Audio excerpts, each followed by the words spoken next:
శ్రీలక్ష్య publications AP DSC రంగంలో సంచలనాలు సృష్టిస్తూ publication రంగంలో మాకెవరూ లేరు పోటీ, మాకు మేమే సాటి అని నిరూపిస్తూ 2025 మెగా డిఎస్సిలో వేలాది మంది డిఎస్సి అభ్యర్థుల వెన్నుదన్నుగా నిలబడిన శ్రీలక్ష్య పబ్లికేషన్స్ ఇప్పుడు సరికొత్తగా మే ముందుకు 2026 డిఎస్సి కోసం అందుబాటులోకి తెచ్చింది. Telugu content 3rd to 10th, English content 3rd to 10th, maths content 3rd to 10th, physics content 3rd to 10th, biology content 3rd to 10th, social content 3rd to 10th, try methods, psychology పుస్తకాలను అందుబాటులోకి తీసుకురావడం జరిగింది. పుస్తకాలు కొనడం కంటే ముందు ఒకసారి చూడండి. మా పుస్తకాలు రాష్ట్రంలోని అన్ని ప్రముఖ పుస్తకాల షాపుల్లో లభించును. శాంపిల్ పేజీల కొరకు సంప్రదించవచ్చు 95503924, 9502439204. తరువాత అందరూ అప్డేట్ అయ్యారు. ఇప్పుడు పద్యంలో అక్షరాల సంఖ్యను అందరూ నేర్చుకున్నారు. ఎట్లా? ప్రతి పద్యంలో అంటే 20 ఉంటే పద్యంలో 80 ఉంటాయని, ఇక్కడ 21 ఉంటే ఇక్కడ 84 ఉంటాయని ఈ విషయాన్ని అప్డేట్ అయ్యారు. కానీ అంతకన్నా అప్డేట్ అవ్వాల్సినటువంటి విషయం ఇంకొకటి ఉంది. చూడండి, ఉత్పలమాల పద్యంలో ఉన్నటువంటి గణాలను మనం పరిశీలించినట్లయితే, ఉత్పలమాల పద్యంలో ఉన్నటువంటి గణాలను మనం పరిశీలించినట్లయితే బా అనే గణం 1, 2, 3 సార్లు రావడం జరిగింది. 3 సార్లు రావడం జరిగింది. అదేవిధంగా రా అనే గణం 2 సార్లు రావడం జరిగింది. 2 సార్లు రావడం జరిగింది. నా ఒకసారి వచ్చింది, వా ఒకసారి వచ్చింది. అంటే ఉత్పలమాల పద్య పాదంలో పునరావృతం కాని అక్షరాలు ఏవైనా ఉన్నాయి లేదా గణాలు ఏవైనా ఉన్నాయి అంటే అవి నా వా. ఉత్పలమాల పద్యంలో పునరావృతం పద్యములో కాదు, పద్య పాదంలో పునరావృతం కావు. పాదంలో పునరావృతం కాని అక్షరాలు, ఒకేసారి వచ్చే అక్షరాలు నా వా. ఇదే ఈసారి వచ్చే బిట్. 2025 డిఎస్సిలో ఎలాంటి బిట్ వచ్చింది అంటే, చూడండి, ఉత్పలమాల పద్యంలో ఎన్ని భగనాలు ఉంటాయి అనేటువంటి ప్రశ్న ఇచ్చాడు. 17/10 ఎస్జిటి వాళ్ళకు, అంటే 17వ తేదీ జరిగినటువంటి ఎస్జిటి వాళ్ళకు ఉత్పలమాల పద్యంలో ఎన్ని భగనాలు ఉంటాయని ఇచ్చినాడు. మనోళ్ళందరూ 3 భగనాలు పెట్టొచ్చారు. ఎందుకు? పద్య పాదము చూసుకున్నప్పుడు మనకు 3 కనపడతాయి. అందరూ 3 అని పెట్టారు. కానీ వాడు పద్యం అన్నప్పుడు 4 × 4 వేస్తే 12 వస్తుందనే విషయం మర్చిపోయారు. 12వ ఆప్షన్ 4వ ఆప్షన్గా ఉంటుంది. అలాగే ఉత్పలమాల పద్యంలో అప్పుడు పద్యం మొత్తాన్ని తీసుకున్నప్పుడు మనం చూడండి, భగనాలు 12, రగనాలు 8, నగనాలు 4, వగనాలు 4. ఉత్పలమాల పద్య పాదంలో పునరావృతం కాని అక్షరాలైతే ఉన్నాయి, కానీ ఉత్పలమాల పద్యంలో పునరావృతం కాని అక్షరాలు లేవు. ఇప్పుడు మనం చూసినట్లయితే మరి ప్రశ్న ఎలా అడగచ్చు అంటే, ఉత్పలమాల పద్య పాదంలో పునరావృతం కాని అక్షరం, పునరావృతం కాని గణం అని అడగవచ్చు. 1 నగనం, 2 రగనాలు పునరావృతం కావు. ఇది ఉత్పలమాల పద్యం. ఇంకా డెప్త్గా అడగడానికి అవకాశం ఉందా అంటే ఉంది. ఒక పాదంలో ఎన్ని గురువులు ఉంటాయి, ఒక పాదంలో ఎన్ని లఘువులు ఉంటాయి అనేటువంటి విషయాన్ని కూడా అడగడానికి అవకాశం ఉంది. ప్రతి పాదంలో ఉత్పలమాలలో మనం చూసుకున్నట్లయితే 8 గురువులు, 12 లఘువులు ఉంటాయి. పాదంలో అయితే 8, పద్యంలో అయితే 8 × 4, 12 × 4, అంటే 8 నల్ల 32 గురువులు ఉంటాయి, 48 లఘువులు ఉంటాయి. మరి గురువులు తెలిసినప్పుడు, లఘువులు తెలిసినప్పుడు ఈ పద్యాన్ని చదవడానికి మనకు ఎంత సమయం పడుతుంది అనేటువంటి విషయాన్ని గురించి కూడా మనం చెప్పవచ్చు. 32 గురువులు అంటే 2 మాత్రలు 64 మాత్రల సమయం పడుతుంది. అదేవిధంగా 48 లఘువులు అంటే 48 మాత్రల సమయం పడుతుంది. మొత్తం మీద 112 మాత్రల సమయం పడుతుంది. ఉత్పలమాల పద్యాన్ని చదవడానికి 112 మాత్రల సమయం పడుతుంది. ఉత్పలమాల పద్య పాదాన్ని చదవడానికి ఎంత సమయం పడుతుంది అంటే 112 డివైడెడ్ బై 4. అంటే పద్యంలో 8 గురువులు, పద్య పాదంలో 8 గురువులు ఇచ్చినప్పుడు 12 లఘువులు ఇచ్చినప్పుడు 12 మాత్రలు మరియు 8 రెండ్ల 16 మాత్రలు, మొత్తం మీద 28 మాత్రల సమయంలో పడుతుంది. ఉత్పలమాల పద్య పాదాన్ని చదవడానికి పట్టే సమయం 28 మాత్రలు. ఉత్పలమాల పద్య మొత్తాన్ని చదవడానికి పట్టే సమయం 112 మాత్రలు.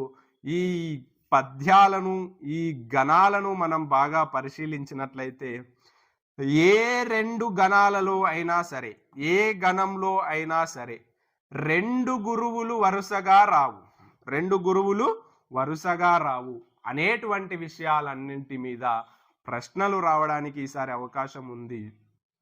ఇంకా చదవాలి అంటే ఉత్పలమాల పద్యంలో ఉన్నటువంటి 2 అక్షరాల గణాలు ఎన్ని, పాదంలో ఉన్నటువంటి 2 అక్షర గణాలు ఎన్ని అనేటువంటి కోణంలో కూడా ప్రశ్న రావడానికి అవకాశం ఉంటుంది. మీరు ఈ సమాచారానికి సంబంధించినటువంటి ఇన్ఫర్మేషన్ మీకు ఏ పుస్తకంలో దొరకదు.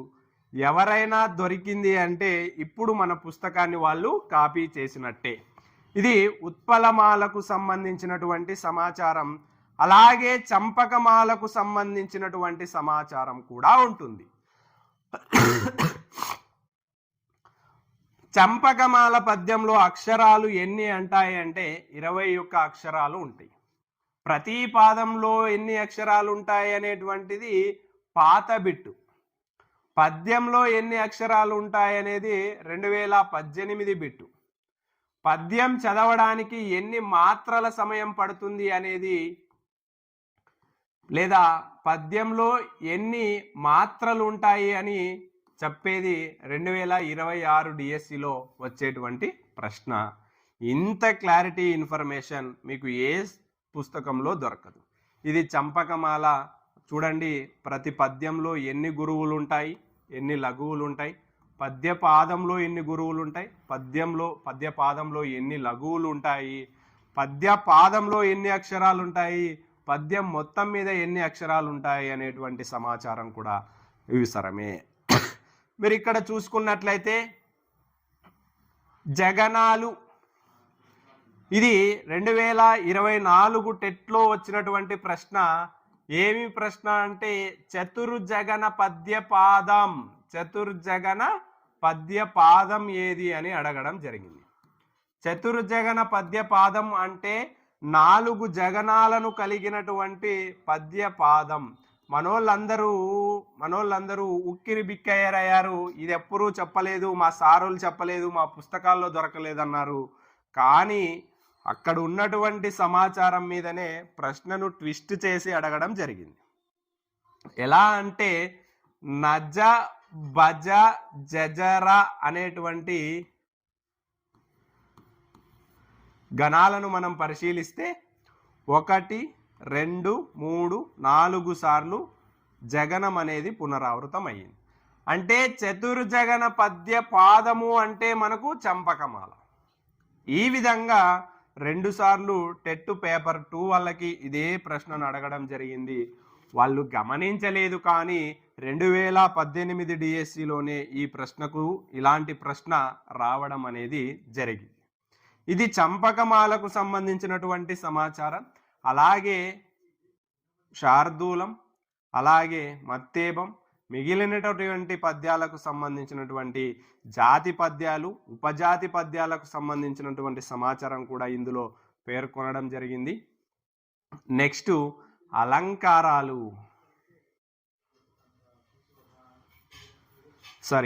ఇక్కడ చూసుకుంటే ఆధునిక ఛందస్సు అనేటువంటి దాన్ని ఒకటి ప్రస్తావించడం జరిగింది. ఈ ఆధునిక ఛందస్సు గురించి కూడా ప్రశ్నలు రావడం జరిగింది. ఎక్కడా అంటే టెట్లో. మీరు గమనించినట్లయితే మనకు 9వ తరగతిలో ఒక పాఠం గజల్ లక్షణాలను, గజల్ అనేటువంటి ప్రక్రియకు సంబంధించింది.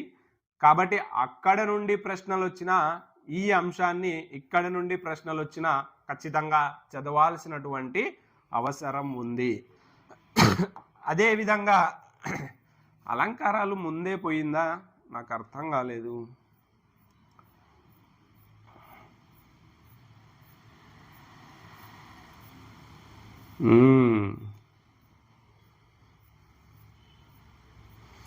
మీరు బాగా గమనించుకోవాల్సినటువంటి విషయం ఏది అంటే, గతంలో 10వ తరగతి స్థాయిలో వృత్యానుప్రాస అలంకారం, చేకానుప్రాస అలంకారం, లాటానుప్రాస అలంకారం, అదేవిధంగా ఉత్ప్రేక్ష, ఉపమ, రూపక, శ్లేష ఈ అలంకారాలు మాత్రమే ఉండేవి. తొలిసారిగా 10వ తరగతి పాఠ్య పుస్తకంలో క్రమాలంకారం అనే దాన్ని ప్రస్తావించడం జరిగింది. అంటే క్రమాలంకారం మీద కూడా ఈసారి బిట్ రావడానికి అవకాశం ఉంది అనేటువంటి విషయాన్ని మనం మర్చిపోకూడదు. ఇది అలంకార లక్షణాలకు సంబంధించినటువంటి సమాచారం. ఉపమాలంకారాన్ని రంగస్థలంపై నర్తించు నర్తకి వంటి దానిని అని పిలుస్తారు. ఉపమాలంకారాన్ని ఒక వ్యాకరణవేత్త, ఒక భాషావేత్త ఏమంటాడంటే, ఉపమాలంకారం అనేది రంగస్థలంపై నర్తించు నర్తకి వంటిది ఉపమాలంకారం అని అంటారు. అంటే డ్రామాలలో నటించు నర్తకి, డ్రామాలలో నటించు నర్తకి. గుడ్డిగా చెప్పాలంటే ప్రస్తుత కాలంలో హీరోయిన్ ఏ విధంగా అయితే హీరో మారినా, ఈ హీరోయిన్ అనే వ్యక్తి అందరి హీరోలతోనూ ఎలా అయితే నటించగలదో, ఉపమాలంకారం అనే దానిని ఏ అలంకారంలోకైనా మార్చడానికి అవకాశం ఉంటుంది అనేటువంటి విషయాన్ని చెప్పాడు. దాని ఆధారంగా ఉపమాలంకారంలో ఉన్నటువంటి వాక్యాన్ని తీసుకొని ఇతర అలంకారాల్లోకి మార్చడం అనేటువంటి అంశాన్ని ఇక్కడ ప్రస్తావించడం జరిగింది. ఉపమాలంకారాన్ని రంగస్థలంపై నర్తించు నర్తకి వంటిదని పేర్కొంటారు. ఉపమాలంకారంలో ఉన్నటువంటి వాక్యాన్ని ఏ అలంకారంలోకైనా మార్చవచ్చు. అది ఈ సమాచారం. నెక్స్ట్ ఇంకా ముందుకెళ్తే మనకు ఛందస్సు చూసాం. ఛందస్సులో ఏ విధమైనటువంటి ప్రశ్నలు వస్తున్నాయి అనేటువంటి దాన్ని చూసాం. నెక్స్ట్ చూడండి, పదజాల అంశాలలో చూస్తే జాతి